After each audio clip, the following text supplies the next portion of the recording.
Hello and welcome to White Glove Reviews. In this video, we're going to be taking a look at the cards that I picked up over the course of April 2018.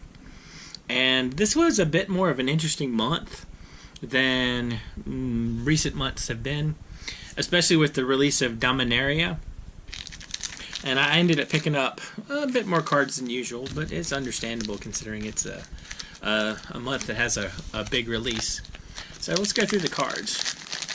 And some of the cards I picked up kind of just because, I don't know, I couldn't resist them. Alright, the first card was, I picked up a Tilnally's Summoner. And I picked up this one because I have another video coming out soon about a $20 EDH deck building challenge that I embarked upon, and one of the cards that I discovered was this one when I was building one of the decks, and I thought it might be kind of a cool addition for like one of my other EDH decks. And also, inexplicably, I picked up a common one of these. Anyway, I'll put the cards up right there because with the light they're kind of sometimes tough to see.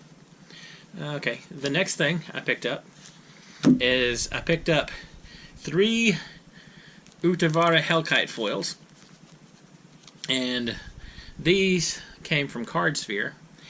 And with these, it just seems like these are a bargain because they're under $10 as foils, and if you're going to do anything dragon related, you really want one of these because they're an amazing dragon. So I picked up a couple of those from Cardsphere. I picked up a Pieces of the Puzzle, and this is just me rounding out a potential Storm deck for Modern. An Hour of Promise that ended up just popping off of my Cardsphere want list. I picked up a couple of Grips of Desolation, and the reason I picked up these is they seem super cheap as foils, and I was looking at cards for like inexpensive cards for building inexpensive EDH decks, and this seemed like a card that I might have neglected that might need to have a home in a couple of places. It's kind of a black fissure, but a little slightly more expensive, so it's a questionable usefulness, but they're super cheap.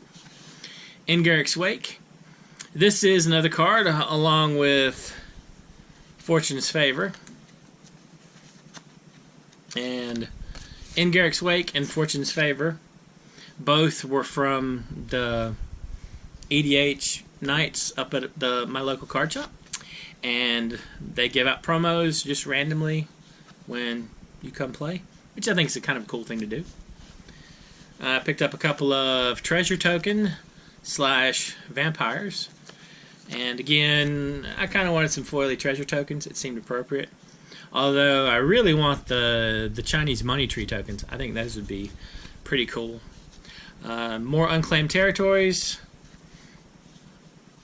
Again, kind of just to round out Modern Humans. I picked up a couple of... I did something a little unusual with some of these cards. I was up at a card shop and they had some foreign cards, and normally I'm not a huge fan of foreign cards, but I was kind of in the mood for new cards in general, and so I might have weakened a little bit. I picked up a Nimbus Maze, foil Nimbus Maze, a foil Isamaru, and I'm guessing this one is German, I think, and this one is also, my guess would be German.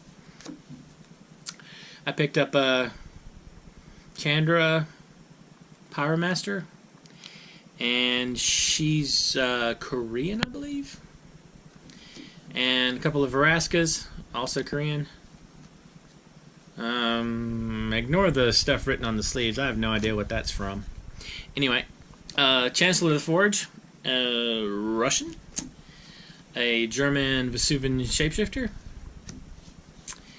A I'm going to mispronounce this. Sylvian Caryatid, Korean. A German Sylvan Library, which I thought was kind of cool. I'd never actually run across a German Sylvan Library, and, well, it's Walden's Bibliothek. Bibliotech? Yeah, I'm probably mangling it. Anyway, Xenagos, which, by the way, if you're playing a deck that has an EDH deck that has a Gaia's Cradle in it, and you have green and red available, you should be playing a Xenagos, because he works like a cradle that gives you red and green. A couple of big Garriks, Korean, and a Champion of Lamholt. And the Champion of Lamholt, if you end up, she is a surprisingly impactful card if you're playing an EDH deck that has creatures that you put into play a lot. I happen to play one in a Prosh deck, my Prosh deck, and my Prosh deck is completely not combo related. There's no food chain or anything like that. But when you cast Prosh and get your 6 kobolds, she gets 7 counters on her, and not a lot of things can block. So anyway, I think she's Korean. So let's see what we got. Another pieces of the puzzle. Another one from Card Sphere. Breeding Pool. I added the newer versions of the Ravnica Shocklands to my Card Sphere for just to pick up foils of them, and they're popping off every now and then. I think if you haven't tried Card Sphere yet, I did a lot of trading on Puka Trade back during the heyday of Puka Trade when it was just non-stop trading, and I haven't been back since they rolled out the new site thing and everything went awful. But Card Sphere, I think, has the potential to get to the way Puka Trade was, and I think they've addressed a lot of the things that Puka Trade didn't do so hot. Anyway, it's just worth checking out, and it's just Card Sphere, and just do a neat Google search for it if you're interested. Anyway, Breeding Pool. I picked up a Thrashing Brontodon, a 3-mana 3/4 that destroys enchantments or artifacts. I kind of thought it might show up in EDH at some point for me. Another Vampire Treasure Token. And 2 more Unclaimed Territories, which I think is enough for my Humans deck now. And I picked up a Legion's Landing, which transforms into Adanto, the first fort. Anyway, it makes vampires. So, there's that. Like I said, there is a bit more than normal. I picked up some Squee the Immortals, and I have a good feeling about Squee.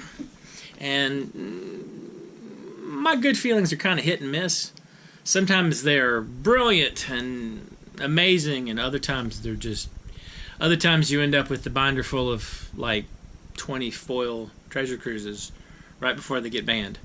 So anyway, it's not a perfect thing, but I like Squee the Immortal. And the reason I like him is he's a 3-mana 2/1 creature that has a wholly unique ability. There's no other creature that you can cast from the graveyard or from exile. The closest thing you have is you have that Griffin, and there's an Eldrazi that you can cast from exile, and there are some zombies that you can cast from the graveyard. The problem is all the zombies and things that come back from the graveyard have the whole condition that they can't block. And so Squee is kind of unique in that respect. And at the time, they're like $5. I added a number of them to my Card Sphere want list, and I also picked up a couple just at $5 each in the $5 range. I figured, worst case scenario, I'm going to have a number of Squees just sort of sit in a binder somewhere, and maybe a couple years from now they might be worth something, or a couple years from now they'll join my full treasure cruises in my binder o' mistakes. Either way, I picked up one of the buy a box I might have picked up 2, actually. I picked up at least 1, possibly 2. I don't remember. We'll have to look through and see. But Fire Song and Sunspeaker. And this is the buy box promo that's only available as a buy box promo. And I got it because I wanted to have the option available should I decide to build an EDH deck with them. And they ran like $10. That was I waited to get them until they were down a bit from there. I think they started out about 19 or 20 and they dropped. And again, I just picked this up off Cardsphere. Rona, Disciple of Gix. I kind of wanted to have her as an option. I guess her. Anyway, I wanted to have her as an option for a general, and she's pretty inexpensive because she's an uncommon. Another Squee. I picked up Joda, Archmage Eternal, because, again, he was pretty cheap, and just to have him available in case I decide to build him as a general. I also like the whole, he has the Fist of Suns built in. So, you know, there's that. And then there's, a lot of these actually are just legends from the Dominaria that I wanted to try out. Tiana, Ship's Caretaker. And again, just another option for general. And I picked up this guy, Nebin. Again, for the same reason. I'm not super crazy about wizards as a lifestyle, but you know, I mean, it's like you can. I might build a deck with him. He'll probably, if he ends up in a deck, he'll end up in a deck probably as one of the 99, not as the general. More Squeeze, because you know it's important to have pet cards, so have more Squeeze. And Demon Lord, Bells and Lock. That doesn't sound right. And you know, I got him because I got a couple of mono black decks, and he might end up in one of them. All right, and the last of the pickups. I picked up a Mox Amber. I actually picked up 2 of these, I think. And again, I suspect I'm going to regret picking them up. I got them off Cardsphere, and they were at about $58 is what I effectively paid for them. I think they're going to come down, but I wanted to have 1 or 2 just to try for EDH. I picked up a Hinterland Harbor, one of the new ones, and I really picked this up only because I thought the art was cool. And I mean, it is kind of cool looking art. They actually, I think they did a good job on all of the art for the new lands in Dominaria. Mox Amber number 2. Goblin Chain Whirler. I like this guy, and I kind of think he's going to end up, I don't know. He's one of those cards that he might actually end up somewhere in an actual deck. And I think I only picked up 1 or 2 of him. I picked up 2 Muldrothas, and these, they probably were overpriced, but I'm kind of not sure. These were in the 28 to 30 range, I want to say, and so they're probably going to come down. I picked up a foil Mana Vault, one of the inventions in a trade. More Squeeze. More Squeeze. More Squeeze. I picked up a few Squeeze. Alright, more Squeeze. Another Legion's Landing. I picked up Slimefoot the Stowaway. I do kind of want to build a deck with him. I see that deck coming pretty soon. Hadana's Climb. This is the one that is kind of like a Quetzalcoatl, but not really. So, there's that one. I got a couple Helm of the Hosts. I got the Helm of the Host because it seems like a super fun EDH card, and I like the thought of all the rulings things it creates. Like all the weird rulings issues that come up when you're dealing with the Helm of the Host. And I kind of just I tend to like Magic cards that have odd or unusual effects or unique effects, because I just think that they're interesting, and the Helm of the Host definitely qualifies as interesting. More squeeze, and even more squeeze, and another Chain Whirler, and treasure token number 4, I think, because the vampire's on the back. So yeah, this is number 4. Anyway, so, and a couple of squeeze. I suspect that I'm going to regret my squee purchases, but probably not that much, because I kind of like squee. Anyway, so let me know what you think. Think I made some good, bad, terrible, catastrophic decisions? Let me know in the comments. If you think squee is a stupid card and no one should pick them up, then also let me know. And if you have enjoyed this video, please like and subscribe.